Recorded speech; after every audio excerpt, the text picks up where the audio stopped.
আসসালামু আলাইকুম প্রিয় দর্শক। পিআর সিস্টেম নিয়ে কিছু বক্তব্য পিছনে ছিল। এখন পিআর সিস্টেম বা আনুপাতিক পদ্ধতি, প্রতিনিধিত্ব পদ্ধতির সম্ভাব্য সুফল সম্পর্কে একটু কথা বলবো। আমরা 1973 সাল থেকে নির্বাচনে যে পদ্ধতি অভ্যস্ত, তার বদলে নতুন কোনো পদ্ধতি গ্রহণ করতে দ্বিধাবোধ করতে পারি। নতুন পদ্ধতিতে কোনো ত্রুটি নেই এমন দাবি করা ঠিক নয়,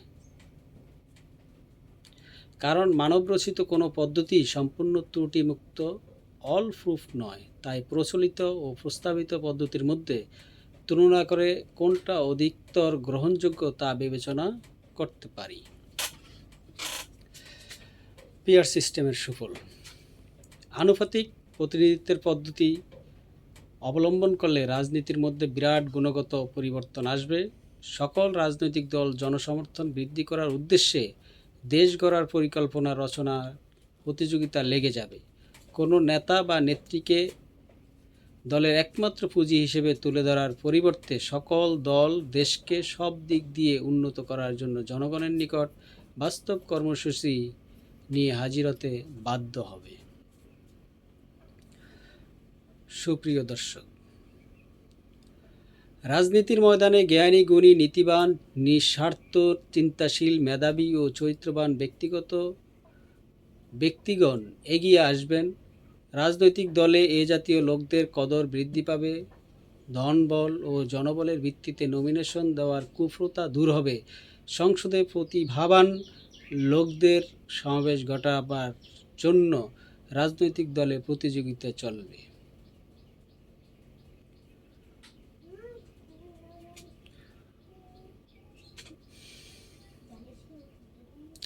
প্রিয় দেশবাসী, জনগণের প্রতিনিধি হবার গুণাবলীর যোগ্যতা না থাকা সত্ত্বেও যারা রাজনীতিকে ব্যবসা হিসেবে গণ্য করে, ব্যক্তিগত পর্যায়ে এলাকায় অর্থলগ্নি করতে থাকে এবং একদল মাস্তানকে নির্বাচনী এজেন্ট হিসেবে গড়ে তুলে এমপি হবার সাধনায় লিপ্ত হয়, তাদের উৎপাত সম্পূর্ণ বন্ধ হয়ে যাবে।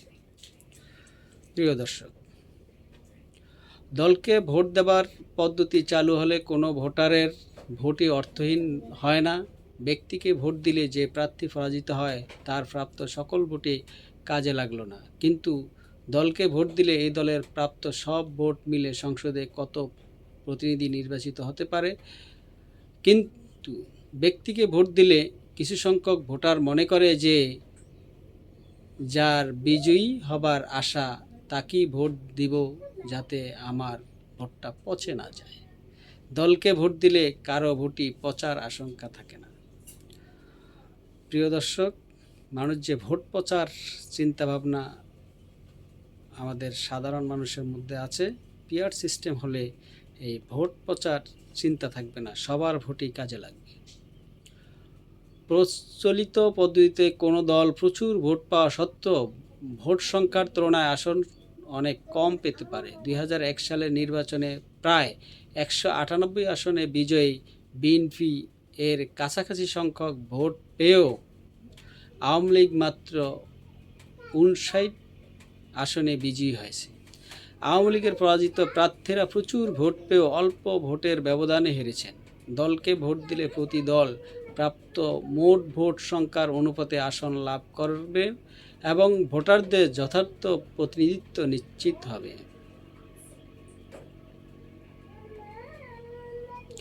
আনুপাতিক পদ্ধতিতে রাজনৈতিক ময়দানে দলীয় আদর্শ কর্মসূচির প্রতিযোগিতা চলবে। রাজনৈতিক দল জনগণকে আঞ্চলিকতা, গোষ্ঠীপ্রীতি ও ব্যক্তি পূজার পরিবর্তে দলীয় আদর্শের দিকে আহ্বান জানাবে। নির্বাচন অভিযানের সময় দলীয় আদর্শ কর্মসূচির চর্চাই প্রাধান্য পাবে। এতে দেশ গড়ার ব্যাপারে জনগণের উন্নত প্রশিক্ষণের সুযোগ হবে। প্রতিদ্বন্দ্বী প্রার্থীদের মধ্যে ব্যক্তি পর্যায়ে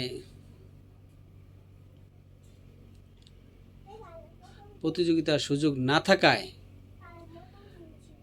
পারস্পরিক বিদ্বেষ, অশালীন সমালোচনা ও সংঘর্ষের কোনো আশঙ্কা থাকবে না। গোটা নির্বাচনী পরিবেশ উত্তাপহীন ও ভদ্রজনিত থাকবে। দলকে ভোট দেবার প্রচলন হলে গণতান্ত্রিক পরিবেশ উন্নত হবে। জনগণের নিকট ব্যক্তির চেয়ে দলের কর্মসূচি ও ম্যানিফেস্টো অধিকতর গুরুত্ব পাবে। দলের নেতৃত্ব ব্যক্তিভিত্তিক না হয়ে যোগ্যতার ভিত্তিতে নির্ধারণ হবে। এই উপমহাদেশে কোনো বড় নেতার উত্তরাধিকারীরাই দলের নেতৃত্বে অধিষ্ঠিত হয়। নেতার স্ত্রী, পুত্র বা কন্যা হয় যদি নেতৃত্বের যোগ্যতার একমাত্র মাপকাঠি হয়, তাহলে তো রাজতন্ত্রেরই পরিচায়ক।